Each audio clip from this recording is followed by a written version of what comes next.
जनतंत्र का जन्म, जो कि रामधारी सिंह दिनकर का है, इसका प्रश्न उत्तर करेंगे।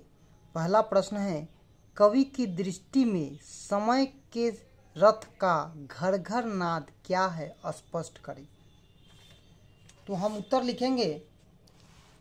प्रस्तुत पाठ हमारे हिंदी पाठ्य पुस्तक गोधली भाग 2 से लिया गया है। पाठ का नाम जनतंत्र का जन्म और लेखक का नाम रामधारी सिंह दिनकर है। पराधीनता की समाप्ति और स्वाधीनता की प्राप्ति कवि की दृष्टि में समय के रथ का घर घर नाद है, अर्थात जनता का समय आया अपना जनतंत्र को कायम करने का। दूसरा प्रश्न है, कविता के आरंभ में कवि भारतीय जनता का वर्णन किस रूप में करता है। उत्तर लिखेंगे। प्रस्तुत पाठ हमारे हिंदी पाठ्य पुस्तक गोधली भाग 2 से लिया गया है। पाठ का नाम जनतंत्र का जन्म और लेखक का नाम रामधारी सिंह दिनकर है। कविता के आरंभ में कवि भारतीय जनता का वर्णन अबोध मुक मिट्टी की मूरत के रूप में किया है, जो सब कुछ सहती आ रही है, गहन वेदना में भी जो भूख नहीं खोल पाती है। तीसरा प्रश्न है, कवि के अनुसार किन लोगों की दृष्टि में जनता फूल या दूधमुंही बच्ची की तरह है और क्यों, कवि क्या कहकर इसका प्रतिवाद करता है। प्रस्तुत पाठ हमारे हिंदी पाठ्य पुस्तक गोधली भाग 2 से उद्धृत किया गया है।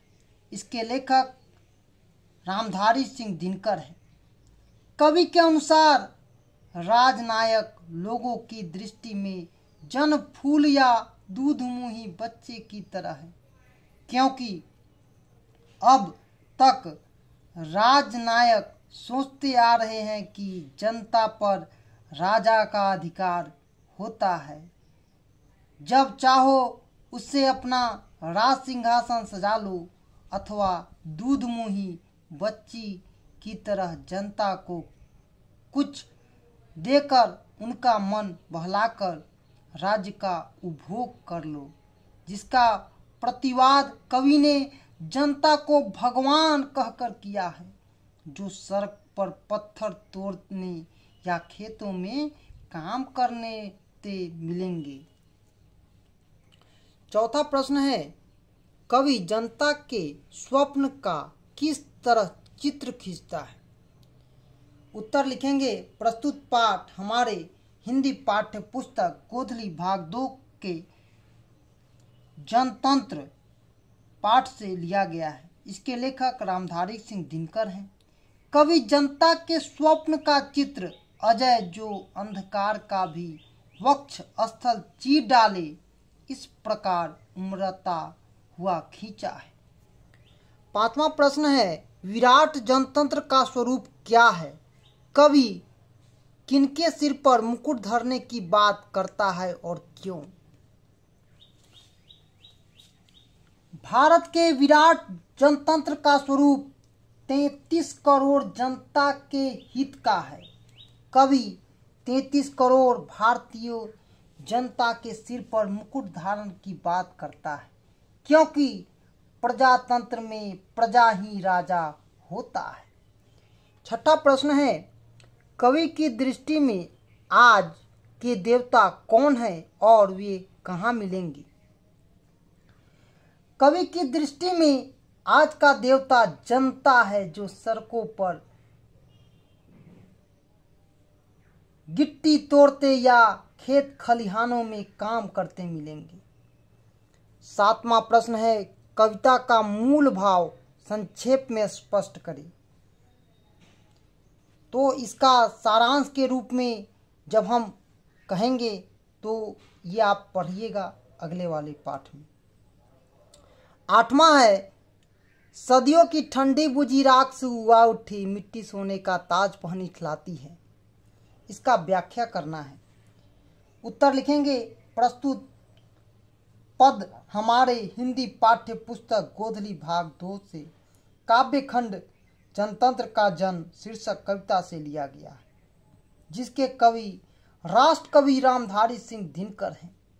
भारत सदियों के बाद स्वाधीन हुआ और स्वतंत्रता पाकर जनतंत्र की स्थापना के लिए भारतीय लोग प्रयासरत हैं। मानो सदियों की ठंडी बुझी राख सुगुआ उठी है, पुनः उठ गई है तथा मिट्टी भी सोने की ताज पहनकर इठला रही है। दूसरा है, हुंकारों से महलों की नींव उखड़ जाती है, सांसों के बल से ताज हवा में उड़ता है। जनता की रोके राह समय में ताव कहाँ, वह जिधर चाहती है काल उधर ही मुड़ता है। तो प्रस्तुत पंक्ति हमारे हिंदी पाठ्य पुस्तक गोधली भाग 2 के काव्य खंड से जनतंत्र का जन्म शीर्षक कविता से लिया गया है।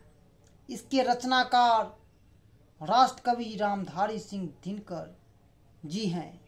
इस पंक्ति के माध्यम से कवि ने जनता के बल का महत्व दर्शाया है।